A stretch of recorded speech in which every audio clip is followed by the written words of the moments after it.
That's funny that you say all that because we talk about one of the biggest benefits in recovery is when you have just got to a point where you are so full, you're about ready to burst and you can't hold it in, that you want to start paying things forward, whether it be having Exactly. conversation with someone at the bus stop or coaching your child's soccer game or making new friends, just saying hello. Your mood follows your food, and Yeah. you just feel more confident, more alive, more wanting to take participate in life. Yes, that's a You've great got word for it. Yeah. whenever you've got this clean plan going. And as Kelly has talked about in Real Food Recovery, we do have branches of recovery. And our four cornerstones, our food, of course, is number one, clean food and planning and preparing ahead, getting a full night's rest, having movement in your life, as well as some type of spirituality connection in your life. When those basics are covered in our life, it makes our world get bigger, bigger, bigger. And then whenever we are not actively involved in those components, you can almost see your life shrinking inward, inward, inward. So I don't know if you have a number one that our community has contributed most to your life. I don't know if there's something that stands out more than others that you want to I share. mean, I just think that the daily connections, I mean, we can get into the room and you can speak and you can listen, you can be heard. You can also just knowing that there's other people that are having the same struggles, because I know for me, I felt my entire life so out of control and no one being able to throw me a life raft, right? Not my primary care doctor, not my family, not my children. And I know it comes from myself, but you guys have laid out stepping stones and a pathway. Mhm. So with the daily connections as well as those branches, I mean, this stuff sounds so basic, Yeah. but when childhood starts your addiction, I think we're so bogged down. We can't even see this stuff. We can't see that, no, you should probably do something creative that'll help.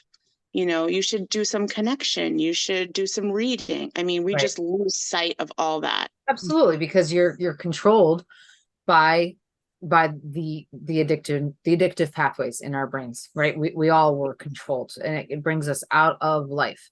Mm-hmm. So, one of the things that I want to address about the group, for Kelly, how has the group dynamic of Real Food Recovery?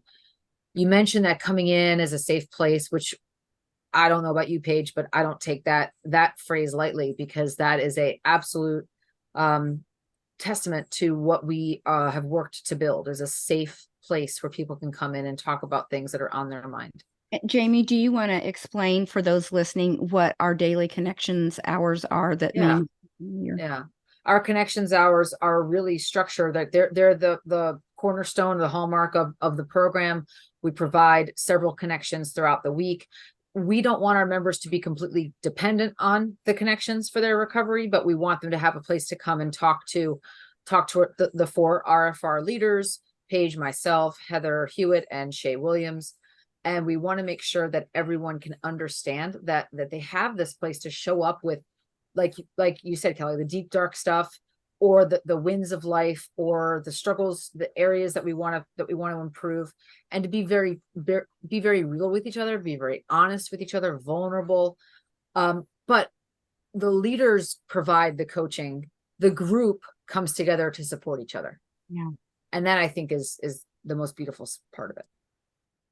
Yeah, I What agree. And in our group in particular, I think yesterday I asked a member, "How long have you been in recovery?" And she told me 30 years.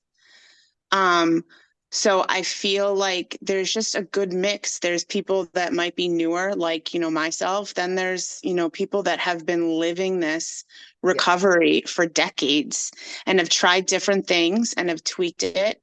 And we come from different parts of the world, different ages, backgrounds, Mhm. but we share something very similar in a lot of our stories. Do multiple you? generations, Yeah. multiple continents, really across the globe. And I that's what I love about it, because we've got folks that are 30 plus years in recovery. We've got folks that are in their teens of 15 plus years. We've got folks that are in their first 5 years. Mhm. And we all give to each other in unique way, in meaningful ways. And that's it. Like that is why we created one of our branches of recovery as the service branch, because the idea that we can serve others gets us out of self, gets us out of that addictive cycle, and allows us to give to others in more meaningful ways, that essentially allows us to keep what we have, which is our recovery. Yeah. Do you